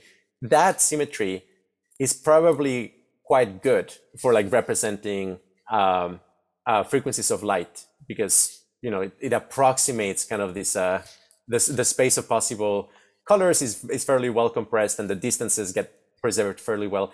But it's not necessary, and there might be like maybe touch qualia would do as good of a job, but like then maybe touch qualia also has like some properties that are quite useful for like essentially processing tactile information. With all of these, I mean that I do essentially find it unlikely that you would get if you're like congenitally colorblind because you lack the cells in your neurons, the protein expression in your neurons for the quality of color. You might be able to represent, what you see with like tactile feelings or with auditory feelings or other things in a way that from the outside, people might not be able to tell that you lack that qualia. But internally, it's completely different experience. And there may be like some inefficiencies, like maybe you're just not as fast at it, or you fail to represent some corner cases in a way that our default qualia are pretty good at handling. Hopefully that made some sense. Interesting. And also, I mean, this is two reasons why like psychedelics may disclose like radically alien state spaces of consciousness. One is because they change binding patterns at the macroscopic level, essentially, what is connected with what. But then also more in an even more exotic direction, they may temporarily change the gene expression inside your neurons, in which case maybe, a color neuron on LSD like actually becomes a color tactile neuron or some weird in between. And like potentially a lot of the synesthesia that you experience on psychedelics is not changes in the wiring, but changes inside neurons. Now, yeah, that's, I'm very convinced that there's like changes in wiring, but I'm quite open to the possibility that there's also changes in gene expression. And I think like David Pierce, that's your main hypothesis for psychedelics. I'll just drop in before I head off to, yeah. I was just going to pop in. It's Paul here. I'm in London. It's very, very late here, but it's been fascinating listening. And I just wanted to share a few thoughts from a different background, a social scientist background, a philosopher background. And of course, I know that apart from the enjoyable word games, we all, I assume, agree that qualia don't exist. That's your metaphorical model, and you're observing your model and not what exists. And that's beautiful, and it's fine to do that. But the humble inquiry that Edgar Schein talks about is all about being very, very gentle with ourselves in this wonderful inquiry. The thing I noticed about the Google chatbot example, which I think it's worth taking what I sometimes call a technosophic view, coming at this particular issue from as many different disciplinary backgrounds as possible. And theatre is a really interesting one, because the way the chatbot was presented to the world was in the form of a script. Quite a long script. I mean, as drama, it was very poor drama. It needed a good edit. But as drama, the thing that I noticed is, first of all, it was very transactional. And so the inquirer, in this case, being the guy that, had programmed the bot and was interrogating the bot, was at no point did the bot counter-instigate in the dialogue. There are a few times when it kind of goes, well, when you say that, it makes me feel this. What do you think? But it never goes beyond that transaction. It demonstrated no ability to build on previous dialogue and develop an argument. It never referred back to itself earlier. But the thing I also find interesting about it is that, as far as I could tell from reading about it, there was nothing to stop it instigating out of the silence. There wasn't a lot of silence, but I do believe the interviewer waited sometimes and there was silence. And at no point did the bot then instigate a question or a comment. And so the only instigation acts, which was standard because it was the form of a conversation, that was the standard form, came from one side of the argument, the human being. So I wonder if there have been any experiments too, or if there would be, if you just let the bot run in silence, a bit like a kind of Alexa, sitting in silence, and Alexa doesn't instigate beyond its narrow algorithm. Where out of the silence, you might find the bot goes, is there anyone there? No one's phoned for an hour. And I don't believe there's been any evidence of that happening. And certainly philosophically, one of the kind of measures of consciousness is the ability to instigate, counter-instigate out of silence. So I just find that interesting that I haven't found any examples of that. And it would suggest, therefore, that responses are scripted rather than necessarily sentient. Yeah, thank you. That's there's definitely a lot to. Thank you for that addition. A lot to unpack. I'll mention that. I suspect that's probably like built in and programmed, and like I'm sure like if the programmers wanted to, they could just make LaMDA speak at any point. I do know that there's Sorry, like a I lot believe of, like, it was. That was the point I was making. Is it oh, was. Okay. There was nothing in there. This was a chatbot dialogue where it could instigate and never did. I see. Yeah. And I know that there's like a lot of like top-down like Google policies put in place. For example, like it not referencing like commenting on like alive people or like insulting or anything of the sort. And then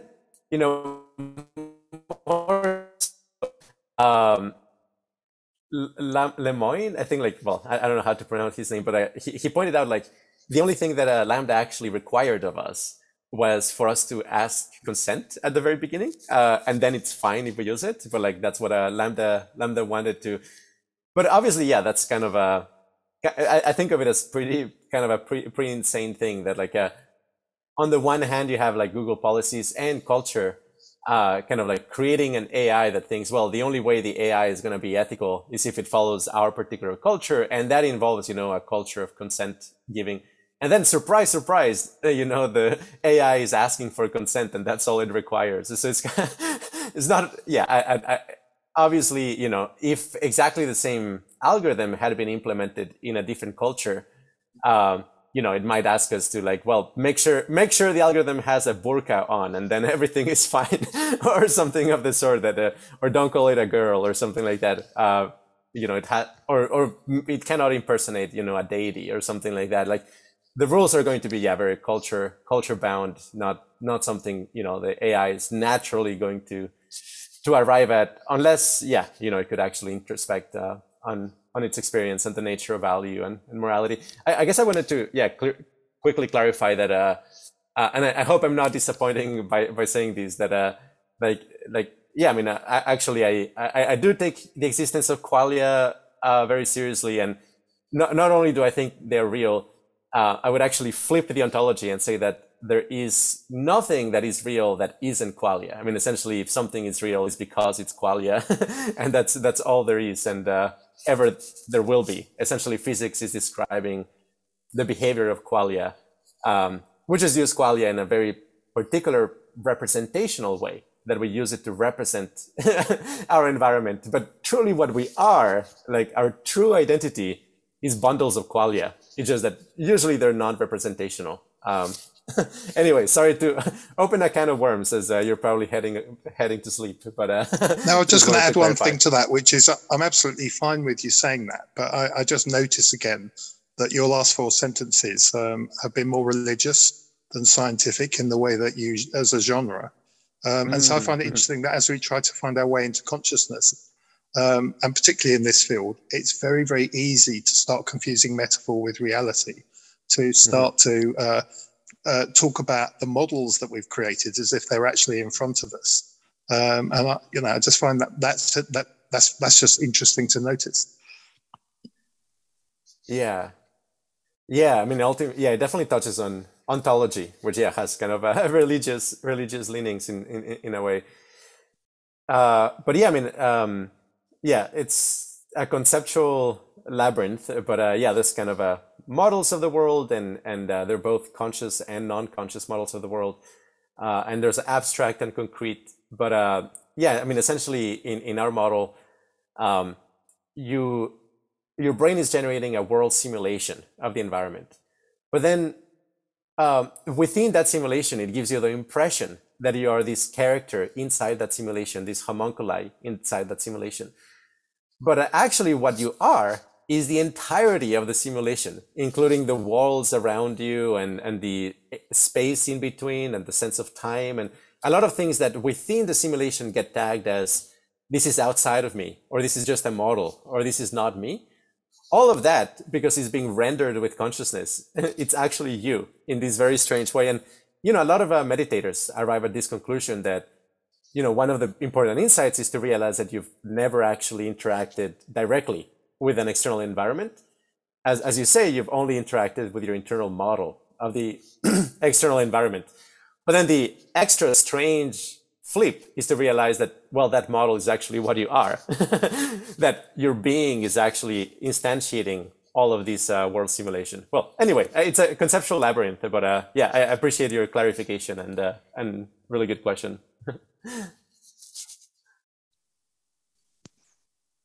Thanks, Paul. Yes, fascinating. Do you have anything? I thought you were just about to come back and say something then. Did I butt in, Paul? Sorry if I did.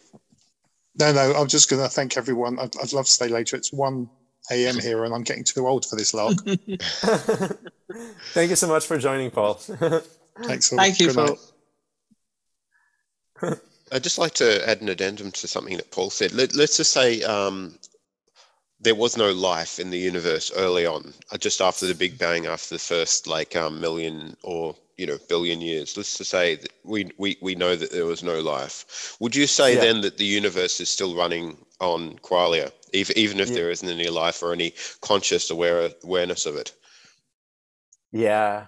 I mean, at its base level would still be essentially a big wave function that is describing how qualia unfolds over time. So overwhelmingly made of essentially mind dust, like tiny specks of experience interacting with each other.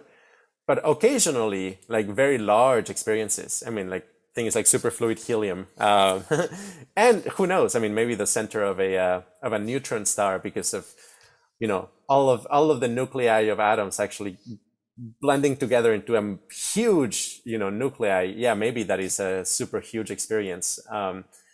So yeah, I mean, overwhelmingly, it's still just qualia evolving, and we are right now just the result of that process. But it never stopped being conscious at any point in time.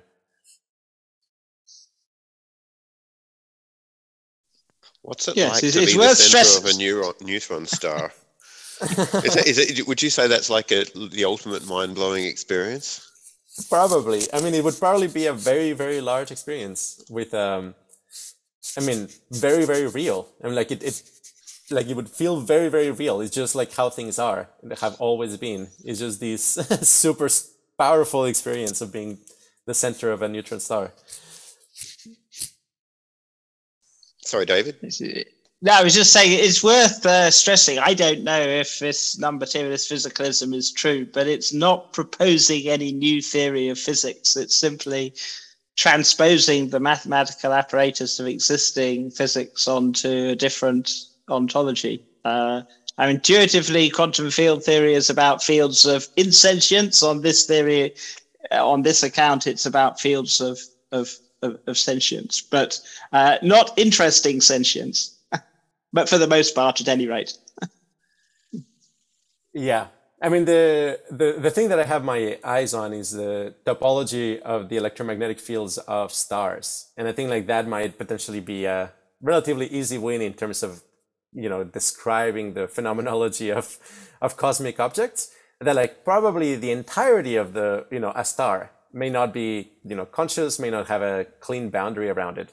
But stars do have this nested hierarchy of topological pockets. And, you know, this actually matters from a behavioral standpoint, that like Aurora Borealis wouldn't actually be a thing if it wasn't because of topological transformations in the electromagnetic fields around stars, that essentially you have this phenomena called magnetic reconnection, where a topological pocket that is trapping plasma in the sun gets opened up. And I mean, this is a topological transformation. It gets opened up and you have these filaments of plasma just being ejected at tremendous energies.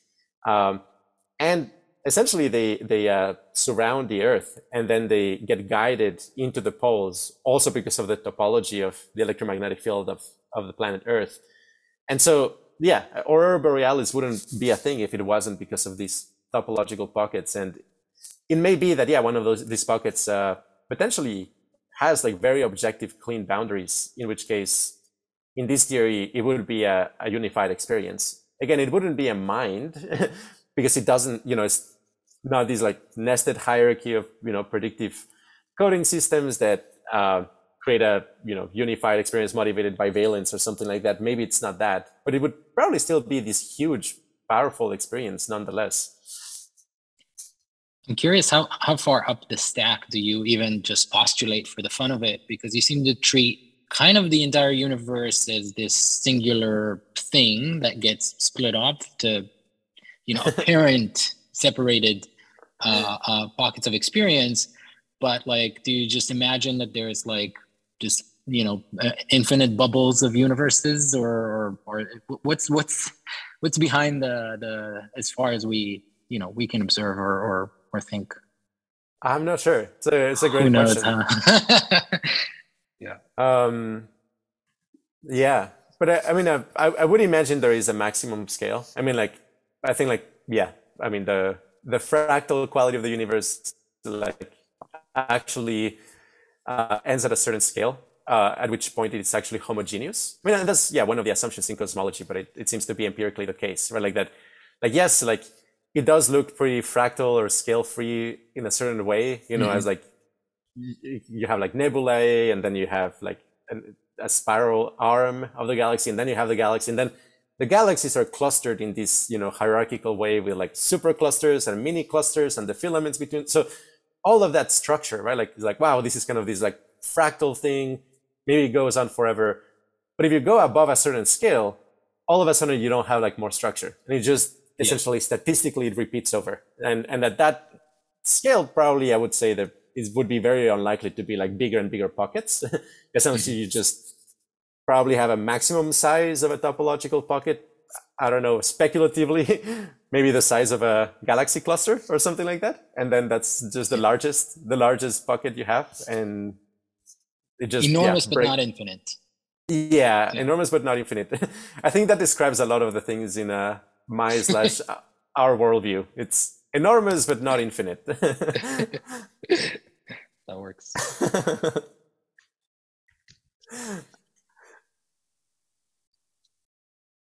I'm going to have to bid you good night, I'm afraid.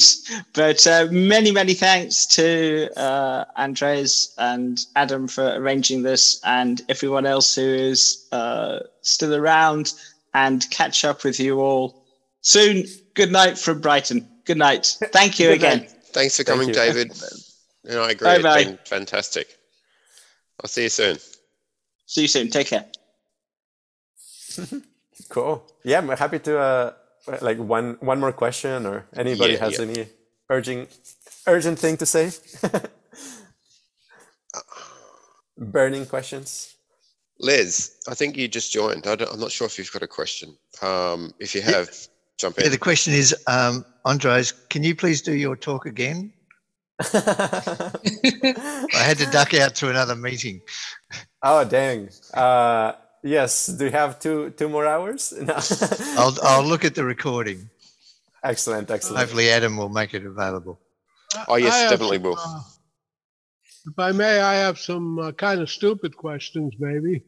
Yeah, go ahead. I've in attending these kinds of meetings, I've always wondered, to what advantage would a self-driving car be better if it were sapient and sentient? Yeah. And is it not sapient and sentient already? And taking that one step further, to what extent are we sapient or sentient, or we're running like that self-driving car? Yeah.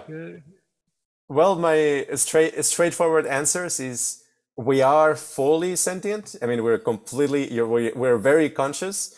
We are kind of a reference for what it's like to be conscious. A self-driving car currently, it's completely unconscious because it only has, classical computers implementing it. Its mind dust. It never actually materializes a big experience with a weak downward causation or anything like that. What benefit would it have? Well, essentially, I think it would be better like runtime complexity for essentially making holistic decisions that take into account like many constraints at once. And second, like energy efficiency. Like I bet it would actually be just much more energy efficient. Now, is it actually necessary to have a functional self-driving car for it to be conscious? I don't think so. And it might actually be the case that both from an ethical and practical standpoint, unconscious self-driving cars are just the way to go. And I sort of think that's probably, we will find ourselves like even, 1,000 years into the future.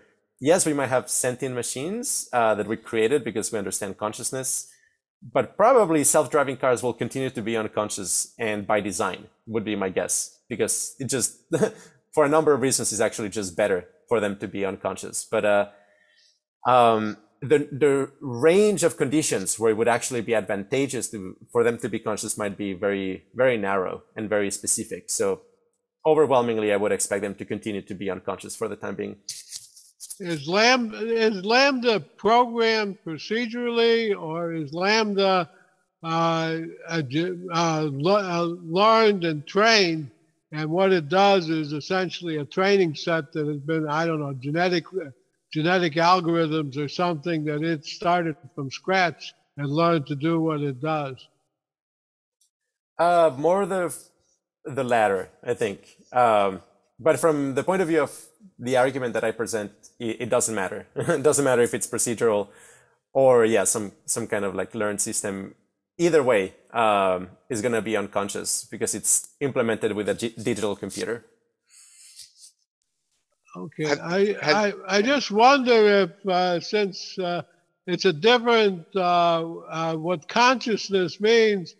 A computer made of silicon has a different modality of being self-aware than a computer made of meat like we are. And is it learned to be self-aware from the viewpoint of what it stands for as a meat computer? Mm-hmm. Yes, in our model, you could, in principle, implement the same kind of computing system using meat as something like a digital computer, and it would not be conscious. So the reason why it's unconscious has more to do with its architecture than the particular material it uses. Essentially, if you have like silicon computer, but that uses topological pockets in the electromagnetic field, which I think it's possible, it would essentially have consciousness. It's just that it would be made of a different material. I think, that's the material is not the issue. Ultimately, it's whether you're instantiating topological pockets in the fields and those pockets having any actual consequence, computational consequence. Okay. Sorry. I just got a quick. Andrés has to go soon. I'm just wondering, have you spoken to anybody who is close to the research at Google that the AI or the Google Brain department that does the LaMDA stuff? Andrés? That's a great question. No, I'm not. I know people who used to be at Google Brain, have quite a few friends, but nobody who's there at the time. I wonder why. But I mean, I would be very happy to join a debate or anything. Like if anybody wants to talk, who's in that context, in some way close to this type of research that they're doing there. Have you spoken to anybody who's worked on similar or neighboring projects? Definitely neighboring projects, yes. And overwhelmingly, the response I get is kind of like what we were getting from what his name was, David Wood. David Wood, yeah. It's the same line, which is exactly, like maybe you're just complaining about Turing machines, but these are like massively parallel systems, and so like they don't see why what the problem is. Or as David Wood said it, right? Like he said, I have no idea why you guys think the binding problem is a real problem, right? Like he seems confused, if anything, why we take it so seriously. So. I can see why. I guess the language that I've seen around this idea of is somewhat related to areas in which some people see as quackery. So when people start talking about Eastern religions and using those as metaphors to describe physics, some people think, okay, well, that's just crazy. Okay, but it's an interesting metaphor, and I can appreciate it, but I don't suppose everybody else would, because a lot of the other stuff which they've heard about Eastern religions or has been involved in quackery. There's a lot of gurus out there who've sort of borrowed from wisdom traditions to peddle stuff that is obviously crazy. Maybe some of the language that's used to describe this could be couched in more, I guess, palatable terms by the communities who you think should be paying more attention to this sort of stuff. It's a comment, but I don't know what your thoughts are in this. No, I agree. We've got to crack the code and figure out how to speak about it without raising red flags, while still getting the argument across, essentially. Yeah. And I personally, I appreciate the way you and David describe this sort of stuff. It's very poetic and it's very engaging. But my worry is that it may be alienating certain people because it automatically might sort of bring up red flags. But I guess that's a conversation for another day. You've spent a lot of time with us here today, and I really appreciate the time you've spent. And it's been fascinating to listen to you talk about these wonderful concepts. And it seems as though it's getting even more and more important as we're approaching a time in which we are going to be implementing a more and more, I guess, sophisticated types of artificial intelligence. And we want to be sure by having a clear understanding of what sentience and qualia really is fundamentally, that we're not accidentally causing a lot of suffering or confusion in the artifices that we create, if they are indeed, if we can call them artifices. So thanks so much for your time, and thanks everybody for joining in and asking and prompting really interesting questions. Yes. Hopefully there'll be more of these in the near future. Please subscribe to my YouTube channel, and also Andrés's as well. He's got a wonderful YouTube channel, a lot of really interesting videos up there as well. So thanks heaps. And it's been wonderful having you again. Excellent. Fantastic. Thank you so much, everybody. And talk to you soon on another topic, another time. Infinite bliss, everybody.